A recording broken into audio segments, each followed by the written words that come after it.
Ну что, привет, друзья! Сегодня, как обычно, вы на канале «Мы в Испании». Меня зовут Алексей. Сегодня у нас гость в нашей программе. Не так часто мы приглашаем гостей. Сегодня у нас интересный человек, Сергей Могиленский. Многие знают его именно в побережье Коста-Бланка. И тема нашего ролика очень интересная, может быть, пригодится многим, кто уже живет какое-то время в Испании и собрался переехать. Мы тоже задавались несколько раз приходили, вернее, мысли. И сегодня вот мы спросим у Сергея, почему он решил переехать из, скажем так, района Торревьехи в Каталонию. Я думаю, что всем будет интересно. Ставьте лайки, подписывайтесь на канал, как обычно, там, и так далее.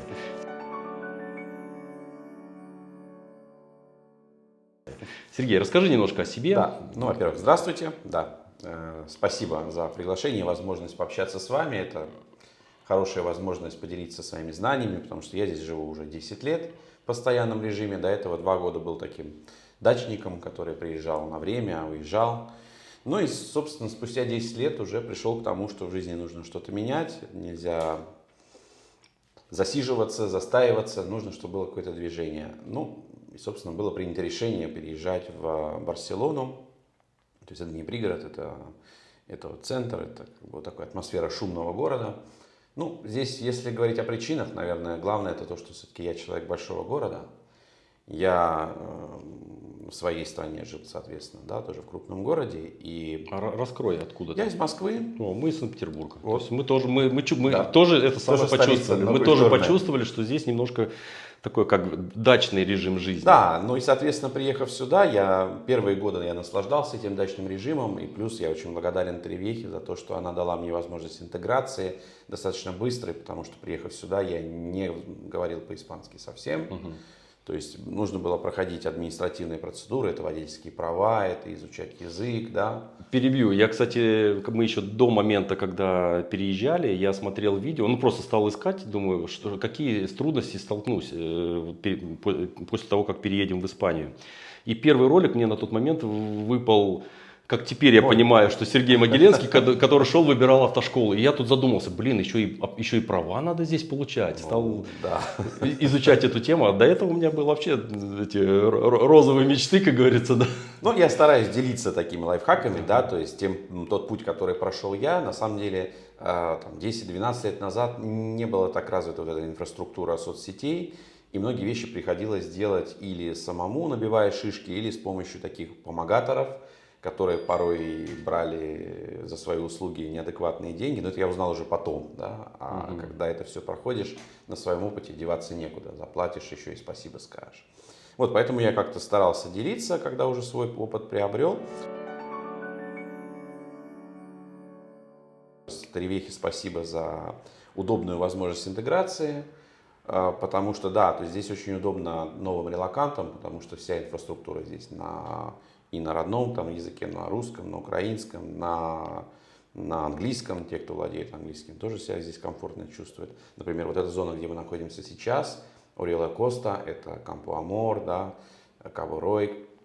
Здесь абсолютно англоговорящая зона. И здесь, например, если мы пойдем в какой-нибудь паб или бар, персонал, скорее всего, не говорит по-испански. Да, ну и чувствуешь комфортно, если знаешь английский язык. Да, поэтому, собственно, да, я прошел этот путь интеграции, перевел свой бизнес, построил его здесь. Ну и, соответственно, пришел к тому, что у меня, например, на сегодняшний день большая часть клиентов, они все-таки из тех краев, из Барселоны. Даже так. Да, у нас такой консалтинговый бутик, мы занимаемся сопровождением как раз всех иммиграционных процессов. Это все, это подбор, покупка недвижимости. У нас есть компании в нашем консорциуме, которые строят недвижимость. Мы помогаем с видами на жительство, соответственно, с таким финансовым консалтингом, да, потому что на сегодняшний день есть трудности определенные в передвижении денежных средств, да, по миру и в частности в Испанию для покупки недвижимости. С этим всем мы помогаем. Ну и, соответственно, вот так сложилось, что очень большой рынок у нас сейчас это именно вот Барселона, это те края. Поэтому это тоже вторая мотивация к переезду. То есть первое, как я сказал, это все-таки я немножко перерос этот город и уже насладился такой расслабленной атмосферой. А второе, то есть рабочие, профессиональные моменты. Ну и третье, честно скажу, оно связано с первым. все-таки хочется определенного качества жизни. Да? То есть для меня качество жизни складывается из мелочей. Например, простая и удобная возможность вызвать такси. Ну, казалось бы, мелочь, да, ерунда какая. Открыл приложение. Но да, то есть мы привыкли к тому, что ты открываешь приложение, видишь онлайн, где твой водитель, он приезжает и везет тебя, и ты видишь, сколько тебе осталось. Но те, кто из наших краев, из Торревьехи, из окрестностей, знают, что это не про наши края. Здесь можно, например, в пятничный вечер, когда друзья позвали выпить кружечку пива, ждут тебя, ты будешь 2 часа ждать это такси, в итоге оно приедет, увидит, что тебя нет на улице, ты там пошел куда-то домой подождать, думаешь, тебе позвонит этот водитель, но он тебе не позвонит, он уедет, и, собственно, ты пойдешь пешком. Вот такие истории, они тоже меня мотивируют к переезду, потому что, к сожалению, есть куда стремиться, есть к чему стремиться Торревьехи в этом плане. Архитектура тоже хотелось бы больше зеленых зон, больше каких-то широких проспектов, да, больше чистоты на улицах. Это привет нашим коммунальным службам и собачникам нашим дорогим, которые не убирают за своими животными все их продукты жизнедеятельности. Ну, то есть, да, то есть я пришел к этому моменту и хочется большего. И вот я навострил свои лыжи. Когда мы сюда переезжали, даже мои коллеги по прошлой работе моей говорили, что ну что, поедешь там унитазом мыть там, или так далее. То есть все наше сообщество, оно занимается. Вот ты когда переехал, с чего ты начал? Мыл ли я унитазы? Мыл ли ты унитазы или нет? Признаюсь честно, нет. Хотя, честно говоря, на самом деле я ничего плохого не вижу ни в какой честной работе, потому что не было бы у меня там ресурсов, я бы пошел и это делать. Потому что, сидеть, жаловаться, как несправедливо устроен мир? Нет, я не про это, я про работу. Но я приехал сюда осознанно, у меня была такая осознанная иммиграция. Она бывает разной, да, то есть кто-то, например, как сейчас, очень многие едут от войны и приезжают сюда, и единственное, что у них есть, может, там автомобили и какие-то небольшие сбережения. Нет, я переехал уже, соответственно, в 2014-2015 году, я готовил свою иммиграцию, соответственно, я постепенно здесь, да, выводил и средства свои, и бизнес, и приобретал здесь недвижимость. То есть у меня не было необходимости в таких экстремальных каких-то работах. У меня была определенная подушка безопасности и пассивный доход, связанный с арендой, который мне позволял здесь, в общем-то, заняться своей интеграцией, изучением языка и всеми формальными вещами и не работать какое-то время. Да? Но спустя некоторое время, спустя несколько лет уже, конечно, потребность работать возникает даже не столько из-за финансов, сколько из-за того, что мы тупеем, если мы не работаем. Конечно, чем-то надо заниматься. Мозги нужно немножко все-таки держать в тонусе. И мой первый бизнес здесь, я купил локаль, коммерческое помещение, сделал его ремонт, такой дизайнерский, интересный, в стиле там, стимпанк, это вот кирпичи, трубы такие, вот какой подвальчик такой. И открыл бар, который многие знают. За год я его запустил, вдохнул в него жизнь.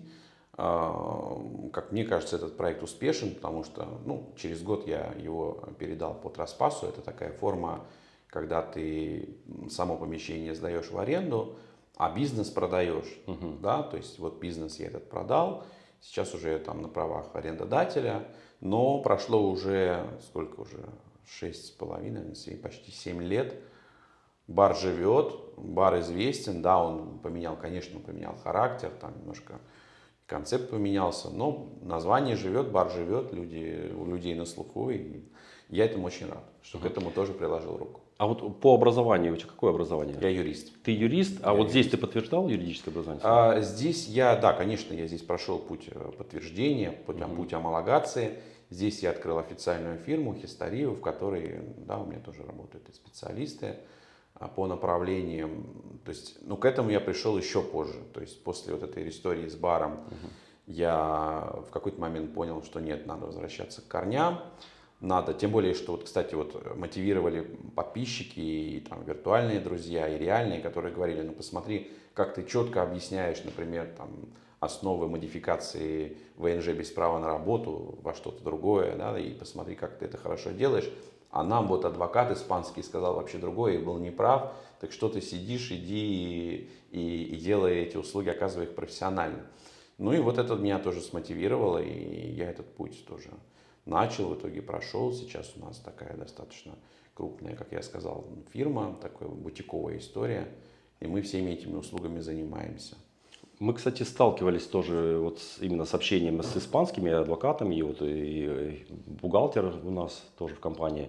И получается, что некоторые моменты, которые вот мы понимаем именно как вот иммигранты или те, кто переехал из разных стран, то есть у нас немножко другой подход, и у нас есть такие, скажем, там тонкости, которые не знают именно испанские. Это правда. То есть очень часто получается, что мы вот спрашиваем своего, он говорит: ой, слушай, я, говорит, даже не задумывался об этих моментах. Это правда, да. И знаете, вот это так устроены мозги, да, вот испанских многих специалистов. Это не хорошо и не плохо, просто это по-другому. На вопрос, если они не знают ответ на вопрос, они скажут: нет, это невозможно, это нельзя. Да, то есть, например, моя тактика — это искать все-таки варианты решения, легальные варианты решения. То есть задана задача, нужно найти решение. И вот я вот ищу разные способы, как это сделать в рамках действующего законодательства. Многие мои там коллеги и те, кто занимается, работает в сфере права, считают, что нет. Вот если я не знаю ответ на эту задачу, я скажу, что этой задачи нет решения. К сожалению, такое есть. Вот даже недавний пример, вот эта история с золотыми визами инвесторскими. Ко мне пришел один клиент, он именитый достаточно адвокат российский, да, я не буду, конечно, его называть, но он такой на слуху, медийный. И он пришел, говорит: ну вот, все, теперь не могу я податься, квартира вроде как есть, а на золотую визу уже нельзя. Я говорю: как нельзя? Еще у нас в запасе есть там несколько месяцев, это был конец прошлого года. Говорит: нет, ты что-то какую-то ерунду говоришь. Я был в маститом правовом бюро адвокатском, и адвокат мне со ссылкой на какие-то нормативы сказал, что все, у тебя не примут документы, нельзя.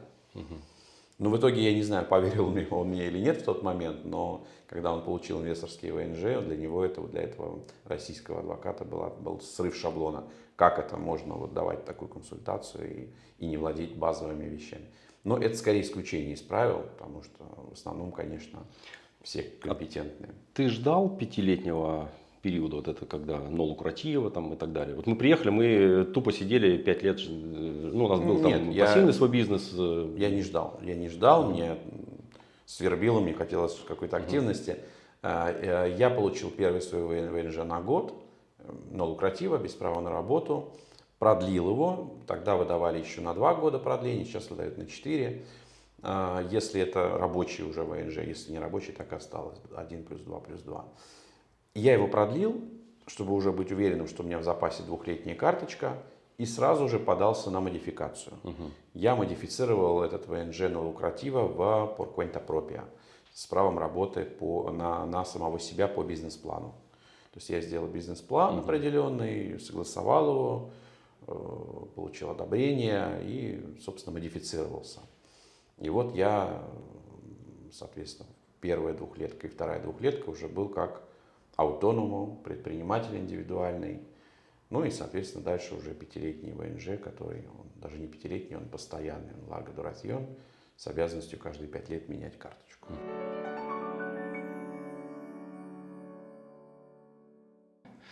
Теперь самое интересное, которое волнует всех, кто переезжает, ну не только из Торревехи в Каталонию, а вообще из другой страны в Испанию, язык.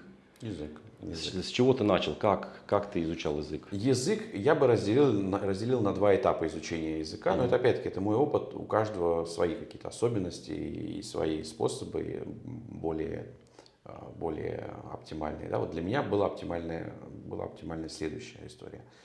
Базу языка я набрал в официальной языковой школе, да, Escuela Oficial de Idiomas.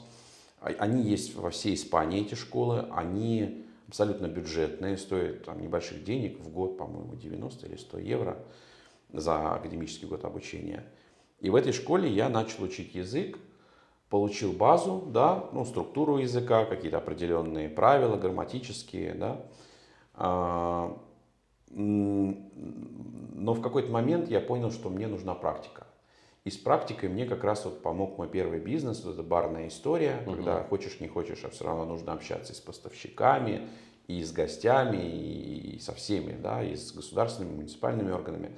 И там уже я получил такую вторую волну знаний, именно практических.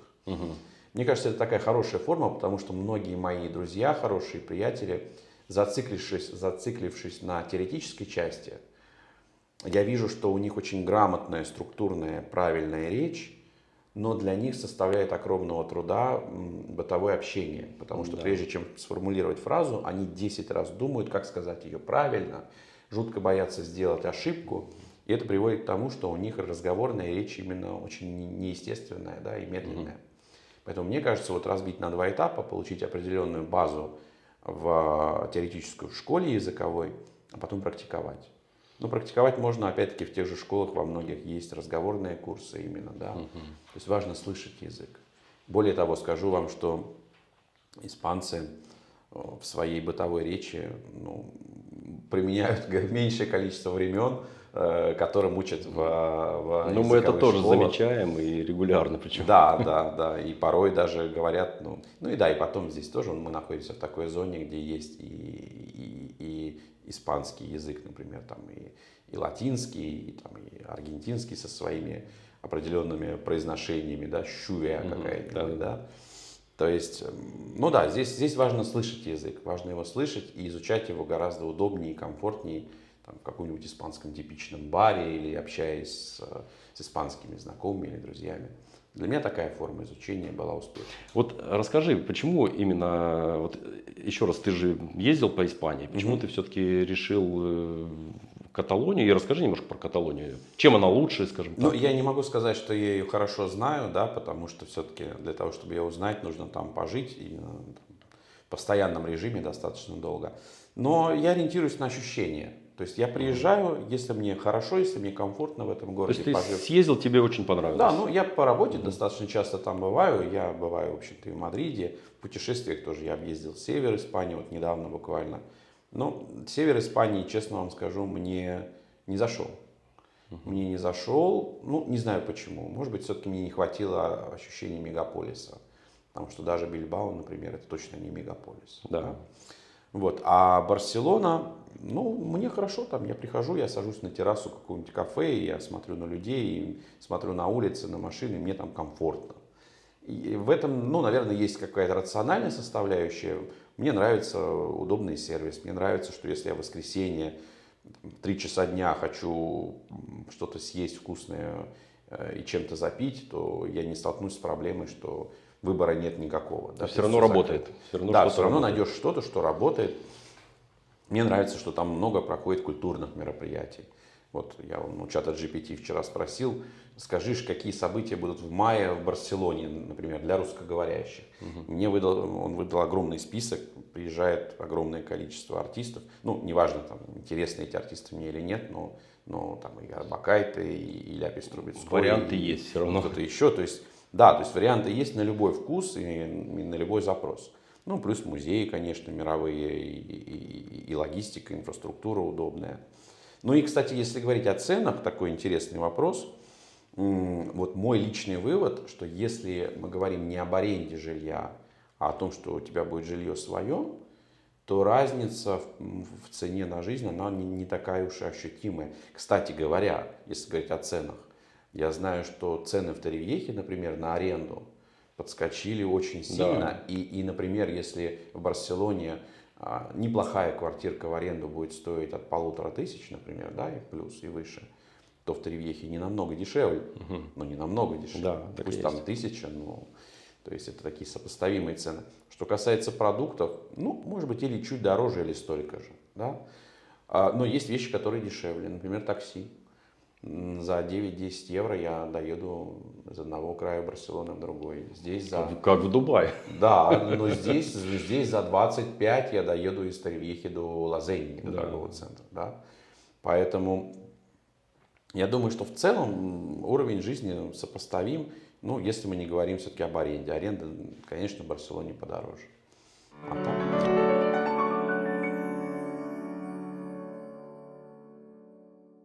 А как ты искал жилье вообще? Ты выбрал город, выбрал район.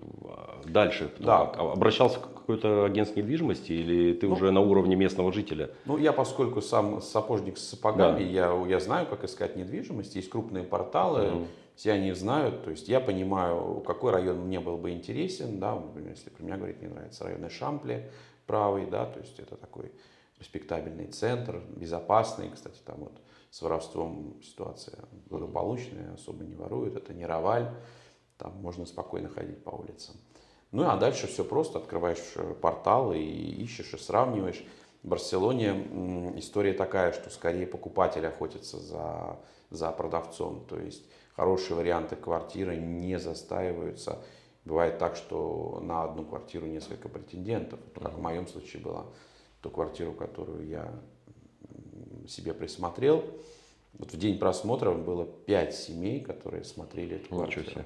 И решение нужно было принимать моментально, в общем-то. И я сразу в эту квартиру влюбился, и теперь она моя. Нам некоторые пишут все время, да, под видео, периодически наши подписчики, они спрашивают, ну вот посоветуйте, какой лучше город, куда переехать, где лучше. Вот мы всегда говорим, и Татьяна всегда говорит, друзья, но лучше, он для вас лучше. Мне нравится здесь, Сергею нравится в другом месте, вам в третьем. Нельзя вот такой, нет волшебной таблетки сказать, что вот езжайте там в Картахену, и там на въезде хорошие места, там жительство. Там.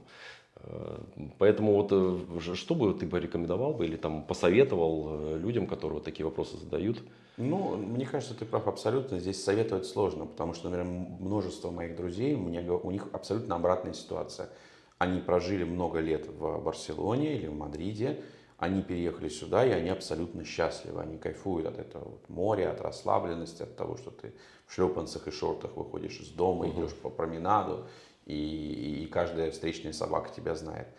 Вопрос в том, чего хотите, как вы себя видите там, в динамике, как вы видите, если есть семья, дети, как вы видите будущее детей. Ну, молодежь, конечно, всегда, почти всегда разлетается по крупным городам. Мне кажется, нет универсального рецепта. Вот повторюсь, вот как ты себя видишь, как ты себя ощущаешь, так и правильно.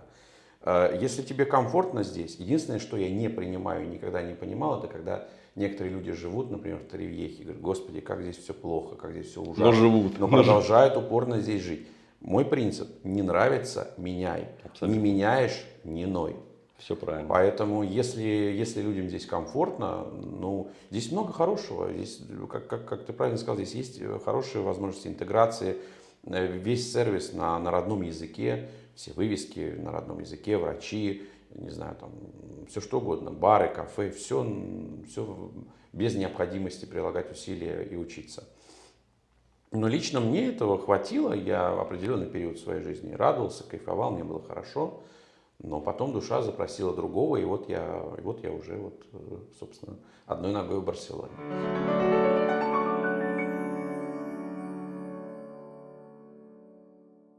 Сергей очень интересный пример вот этого переезда. Не страшно ли бросать все и уезжать первое? Потом язык ведь там другой, каталанский. Если в планах изучать, если в планах, может, высшее образование еще какое-то получать, в университет куда-то поступать, что-то такое. Ну, язык обязательно. Вот всем советую, кто планирует эмиграцию, язык это обязательно. То есть даже если вы едете в Торревьеху, где, в общем-то, можно прожить без языка, не изучая язык, вы себя отрезаете от огромной части жизни, от огромного количества там, возможных друзей, приятелей или бизнес-возможностей. Язык, ребята, обязательно. Что касается того, что страшно или нет, ну, у меня особый случай. У меня все-таки есть определенная подушка безопасности, потому что часть моего бизнеса заключается в том, что я сдаю помещения, которые мне принадлежат, в аренду, да, и они находятся в этой зоне, на Коста-Бланка, и в любом случае я буду получать свои арендные платежи, которые мне позволят свои бытовые вопросы считать закрытыми, да, то есть. Но, наверное, если бы у меня этой подушки безопасности не было, наверное, бы я 10 раз подумал, там, если бы я был привязан к детям, которые ходят в школу, или к бизнесу, который привязан к месту. Но, наверное, мне было бы страшно. Но мне в этом плане немножко проще.